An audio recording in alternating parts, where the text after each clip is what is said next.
ചട്ടിപ്പറമ്പിലെ പോത്ത് കച്ചവടം. വളർത്തു കുട്ടികളാണ്.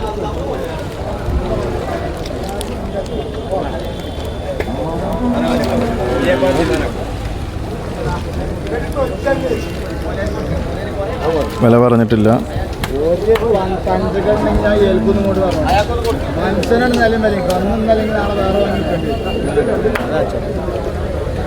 മനസ്സിനാണ്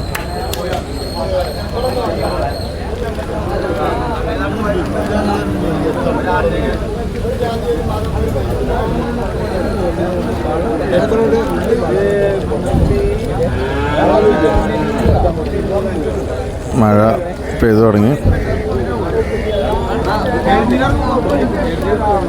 കച്ചവടം പൊടി പിടിക്കണം മഴയത്തായിട്ടും. ചട്ടിപ്പറമ്പ് ചന്ത ഞായറാഴ്ച ചന്തയിലാണ് ഇപ്പോൾ ഉള്ളത്. പെരുന്നാൾ കഴിഞ്ഞിട്ട് ചന്തകളൊക്കെ ലൈവായി സജീവമായി. ഒക്കെ ആളുകളൊക്കെ വളർത്തു കുട്ടികൾക്ക് വേണ്ടിയിട്ട് അന്വേഷണം നടത്തുന്നു, വിൽപ്പന നടത്തുന്നു, വാങ്ങുന്നു.